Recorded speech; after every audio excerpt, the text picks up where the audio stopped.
Dear brothers and sisters, my cherished spiritual family, I address you not from a position of superiority, but as someone who kneels alongside you. I speak as a fellow traveller who has journeyed through the landscapes of doubt, silence, suffering, and aspiration, just as you have. Today I implore you to listen not merely with your ears, but with the depths of your being. For what I am about to impart is neither boisterous nor theatrical, nor proclaimed from rooftops.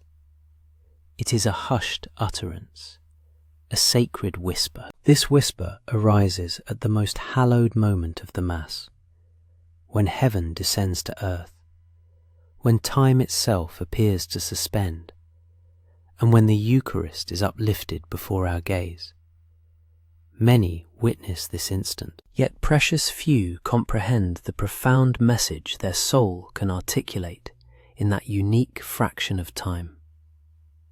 Nevertheless, that solitary whisper possesses the power to forever transform a life. I have observed numerous churches across the globe, grand cathedrals suffused with light, and humble chapels nestled within impoverished villages. I have seen vast congregations and solitary individuals seated in the furthest pews. And in every setting, the same moment arrives. The priest elevates the host. The bell tolls. Silence descends. Some individuals bow their heads. Some close their eyes. Some simply gaze. But within myriad hearts, there lingers emptiness, distraction, and mere routine. We are cognizant of when to rise. We are aware of when to kneel. Yet we neglect what to convey to Jesus when he is undeniably present, lifted before us, offering himself once more. This time, not in agony, but in pure affection. My brothers and sisters, the Eucharist is not a mere emblem to be observed. It embodies a living person to be cherished. When the host is raised, it is Jesus reiterating, "This is my body, given for you." He addresses not a multitude, but you personally. Your concealed wounds, your unspoken anxieties, the supplications you never dared to articulate aloud. And in that interval, he awaits. Indeed, he anticipates your response. Not an elaborate prayer, not impeccably chosen words, but simply a whisper from an unassuming heart. I recall an encounter with a woman after Mass. She was destitute, her attire worn, her eyes etched with weariness. With tears, she confided, "Cardinal, when the host is lifted, I whisper only one plea. Stay with me."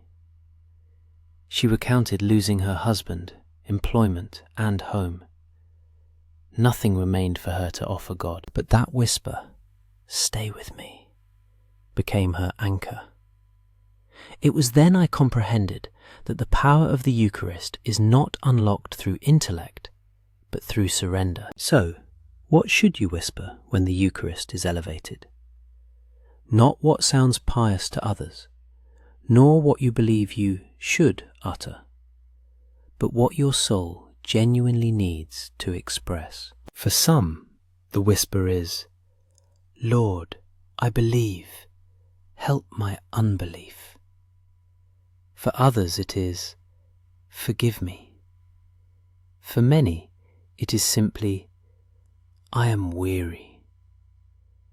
And Jesus comprehends each of these prayers, for he himself once declared, "Come to me, all you who labour and are burdened, and I will give you rest." When the host is raised, remember this: you are not witnessing a ceremonial act. You are simultaneously standing at Calvary and at the empty tomb. The very same Jesus who was born in a humble manger now permits himself to be held by human hands. The same Jesus who endured rejection, derision, and crucifixion now chooses to be silent and diminutive so as not to overwhelm you. He humbles himself so that you may uplift your heart. Many inquire, Cardinal Teagle, why do I experience no emotion during Mass? And I gently convey to them that love is not always perceived, but it is perpetually present. A mother does not cease to love her child because she feels fatigued. A father does not cease to care because he feels numb. In the same vein, Jesus is present in the Eucharist even when your heart feels parched, especially then. That is why the whisper holds paramount significance in moments of inner desolation. I wish to share a secret with you, one that the saints understood profoundly. God attends more closely to whispers than to shouts, for a whisper necessitates intimacy. When you whisper during the elevation of the Eucharist, you are inclining your soul toward Jesus. You are conveying, I trust you enough to draw near, and he never spurns that invitation. In the Gospel, we learn of the woman who touched the hem of Jesus' garment. She did not raise her voice. She did not seek notice. She whispered her faith through a single contact, and Jesus halted. He turned. He observed. Similarly, when you whisper during the Eucharist, Jesus perceives it. Heaven pauses. Grace flows in ways you may never fully grasp in this earthly existence. Some among you bear heavy burdens of guilt. You attend Mass, but feel unworthy to lift your gaze when the host is elevated. You believe Jesus cannot be for you. My dear children, listen with your whole being. The Eucharist is not a recompense for the flawless. It is sustenance for the frail. If you were meritorious on your own, you would not require him. When the host is raised, your whisper can be, Jesus, I need you. And that prayer unleashes the torrents of mercy. Others among you carry resentment, ancient wounds, betrayals that still smart. You kneel, but inwardly you resist. In that moment, whisper, teach me to forgive. You are not asked to forgive by your own volition. You are asked to lay your shattered heart before the one whose heart was pierced. Forgiveness originates not from power, but from sincerity. And then there are those who are joyful, appreciative, overflowing with life. Do not be ashamed of that joy. Whisper, thank you. Gratitude is a sacred prayer. Jesus himself offered thanks before breaking the bread. When you whisper gratitude, you join his own prayer to the Father. My brothers and sisters, the world instructs us to speak loudly to be heard. God teaches us to whisper, to be transformed. The elevation of the Eucharist endures for mere seconds, yet its potency reverberates into eternity. Do not permit that moment to pass as a mere custom. Claim it as an encounter. Claim it as a relationship. Claim it as love offered and love reciprocated. When the priest elevates the host, something imperceptible yet profoundly real transpires. Heaven does not open with thunder. Angels do not exclaim. Instead, God opts for silence. This should teach us a vital lesson. God does not vie with the world's clamour. He invites you out of it. The elevation of the Eucharist is God proclaiming, "Be still and know that I am here." And your whisper is your affirmation. I am here too. I recall, as a young priest, once asking an elderly nun what she prayed during the elevation. She smiled and said, "Nothing new, the same words every day." I inquired why.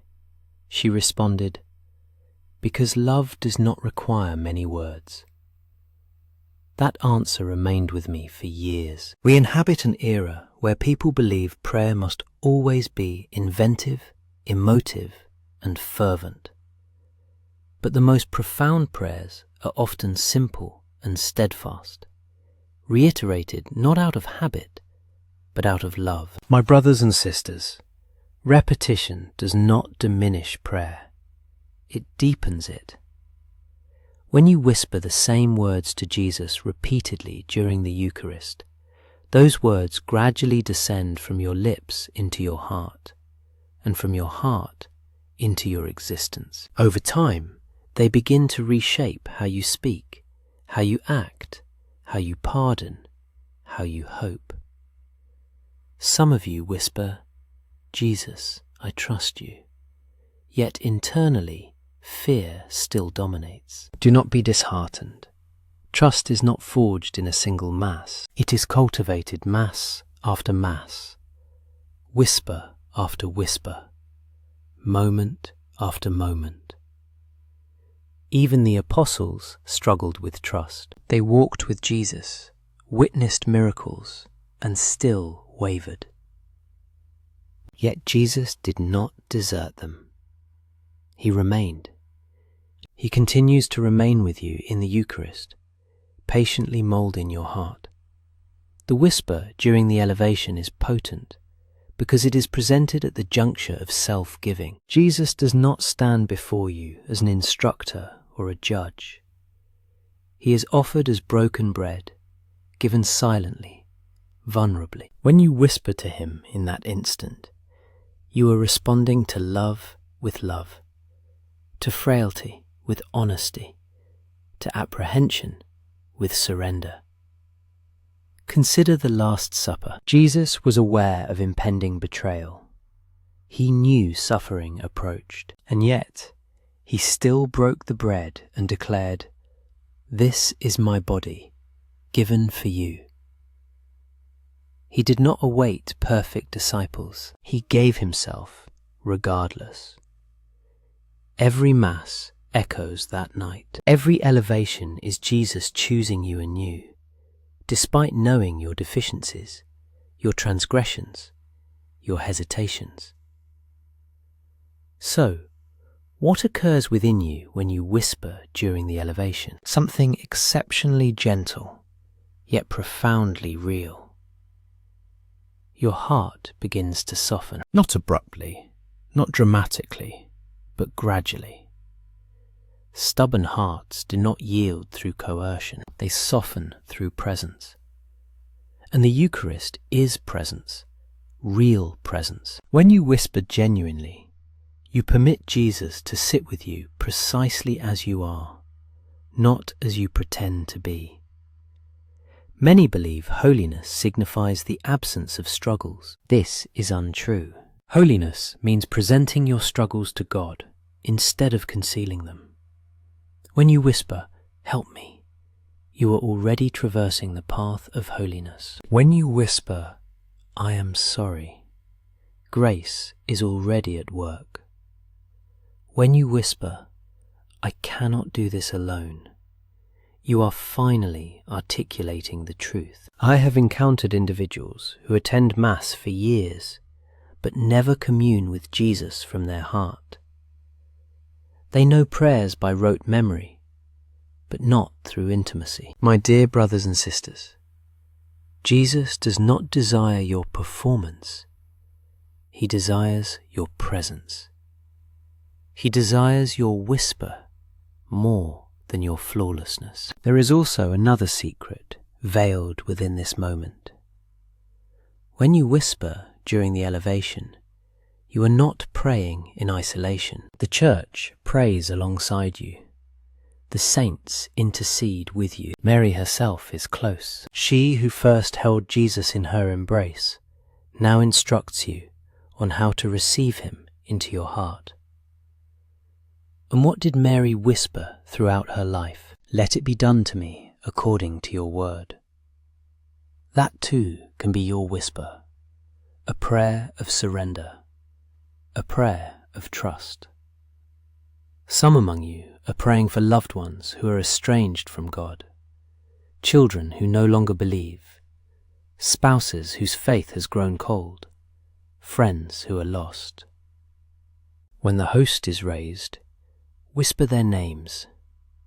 Jesus listens. You may not perceive immediate transformation, but no whisper offered in love is ever squandered.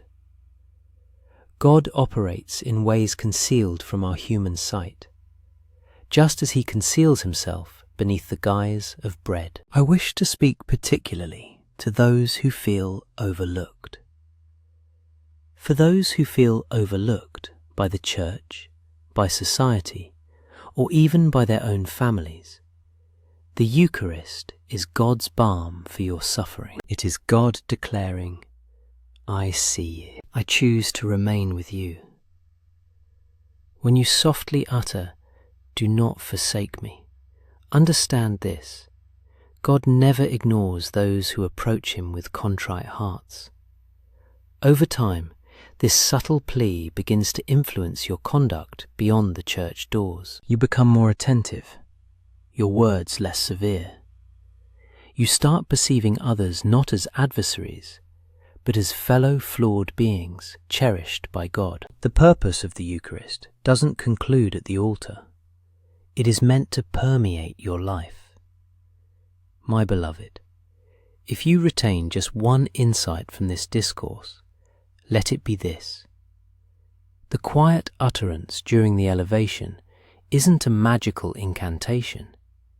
It signifies a bond, the tender speech of affection exchanged intimately between the soul and its Redeemer. And like all genuine connections, it deepens with enduring patience and loyalty. We have discussed the silent plea you offer to Jesus when the Eucharist is elevated. Now, we must address something equally significant, something many tend to overlook. Prayer isn't solely about verbalizing. It's also about attuning. And the elevation of the Eucharist isn't merely a moment for you to whisper to Jesus. It's also a moment when Jesus whispers back to you. We inhabit a cacophonous world, both externally and within ourselves. Thoughts race, worries recur, and memories surface unbidden. Even within the sanctity of the church, even during Mass, the commotion pursues us.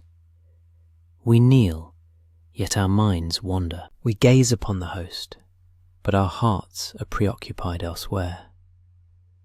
Yet Jesus does not clamour over your inner turmoil. He awaits a subtle opening of tranquility. This is why the Church provides that interlude, that stillness, that hallowed quietude when the host is lifted. It is an invitation to heed. Some of you might protest, "But Cardinal, I do not perceive God's voice." My dear ones, God rarely communicates in complete sentences. He speaks through emotional stirrings, through an incomprehensible serenity, through a gentle conviction, a quiet insight, a soft enticement to trust. During the elevation, as your whisper subsides, if you remain composed, something begins to unfold. Jesus regards you not with judgment or disappointment, but with a love that comprehends you entirely. In the Gospels, we read that Jesus looked at Peter after Peter's denial. That gaze was not one of wrath, but of compassion. Similarly, when the Eucharist is elevated, Jesus looks upon you, and sometimes, without words, he conveys, "I understand." He knows your struggles, your frailties, the sheer effort it took simply to attend Mass. And that understanding already brings solace. A young man once confided in me that he felt nothing during Mass. He said he whispered prayers, but heaven seemed unresponsive. I inquired, "After you whisper, do you tarry?" He appeared bewildered. I clarified, "Do you remain in silence, or do you immediately fill the void with more words? He then recognized his fear of quietude, his apprehension of what he might experience, what might surface. But silence is not vacuous. It is where God awaits. During the elevation, after you have articulated your prayer, try this. Simply utter in your heart, "Speak, Lord, I am listening." And then do nothing further. Do not force thoughts. Do not pursue emotions. Simply remain present, like a child finding repose in a parent's embrace. In that tranquility, Jesus commences his work. You may not perceive it instantly, but divine grace does not require your awareness to be efficacious. Many anticipate God to communicate lucidly, like a voice in the air, but more often he speaks by reorienting your desires. A forgiveness that once appeared unattainable begins to feel imperative. A transgression that formerly seemed minor starts to weigh heavily. A path you once dreaded begins to allure you. These are subtle intimations from Jesus, born in moments of silent contemplation, especially before the Eucharist. My siblings, silence before the Eucharist cultivates humility. It teaches us that we are not in control, that we do not dictate to God, that we receive. The Eucharist itself is a lesson in reception. You do not seize Jesus, you receive him. And before you partake of him sacramentally, he invites you to receive him inwardly through listening. Some of you bear weighty decisions in your hearts, choices concerning family, employment, relationships, faith. You implore God for answers, yet dread the ensuing silence. Do not fear it. Silence is the birthplace of clarity. When the host is raised, whisper your query. Then listen, not for directives, but for peace. God often guides us by instilling serenity in one direction and unease in another. There are also those among you who carry profound anguish, a loss that words cannot articulate, a trauma that prayer feels too diminutive to encompass. In such moments, silence before the Eucharist is not emptiness, it is companionship. Jesus does not always remove the cross, but he never abandons you beneath it. His whisper to you might simply be, "I am with you," and sometimes that is sufficient to endure another day. I wish to address those who deem themselves unworthy of listening, those who believe God would not speak to someone like them. My dear brothers and sisters, if God conversed only with the deserving, no one would hear him. God speaks to sinners, to the broken, to the lost. He spoke to Moses, who doubted, to David, who erred, to Peter, who denied. And he speaks to you, not because you merit it, but because he loves you. The Eucharist is a school of attentive listening. When you learn to listen there, you begin to listen differently everywhere else. You listen more patiently to others. You listen beyond words. You listen with empathy. And gradually, your life becomes more Eucharistic, more surrendered, more receptive, more loving. There is a beautiful truth many neglect. When the priest elevates the host and proclaims, "Behold the Lamb of God," it is not merely an invitation to observe. It is an invitation to recognize Jesus in the bread, and subsequently to recognize him in the impoverished, the suffering, the forgotten. The whisper and the listening, in unison, train your gaze and your heart. My kinsfolk, do not hasten this moment. Do not regard it as a mere pause between actions. It is the core of the Mass, its pulsating heart. In that tranquility, your whisper ascends to heaven, and heaven's mercy descends into you. The whisper you offer during the elevation of the Eucharist does not remain confined to that sacred instant. It accompanies you. It trails into your home, your workplace, your relationships, your restless nights, and your tranquil mornings. If the Eucharist genuinely touches your heart, it must also sculpt your way of life. Otherwise, it remains merely a beautiful moment, not a transformative one. I want you to grasp a crucial insight. The Eucharist is not an escape from reality. It is preparation for reality. When you whisper to Jesus as he is raised, you permit him to enter the authentic realms of your existence, not the idealized ones. He infiltrates your weariness, your frustrations, your habits, your reactions. Gradually, gently, he begins to alter them from within. Many perceive spiritual growth as something that should be swift and apparent. They expect sudden tranquility, immediate answers, instant sanctity. But Jesus operates differently. He works as bread functions in the body, quietly, gradually, consistently.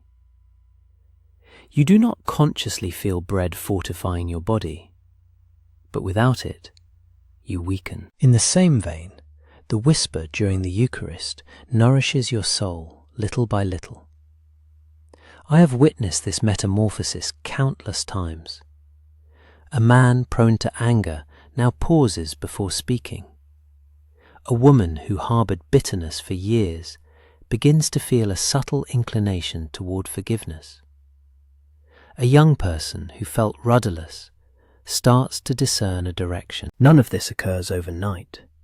It transpires because, repeatedly, they presented their authentic selves to Jesus during the elevation and whispered with sincerity. When you utter, "Jesus, transform my heart," do not anticipate him to eradicate all struggles. Instead, anticipate him to accompany you through them. Anticipate him to furnish you with strength precisely when you most need it. Anticipate him to remind you, often subtly, of the love you received while kneeling before him. There is a link many overlook. The manner in which you whisper during the Eucharist influences how you speak to others. If your whisper is humble, your speech becomes softer. If your whisper is honest, your relationships become more truthful. If your whisper is forgiving, your heart feels less burdened. The Eucharist instructs us on how to live by teaching us how to receive. I recall a mother who shared with me that she began whispering her child's name during the elevation every Sunday. Her child was angry, alienated from the church, distant from home. Nothing changed for a considerable period. But the mother changed. She became more patient, less controlling, more loving, and gradually her child perceived that change.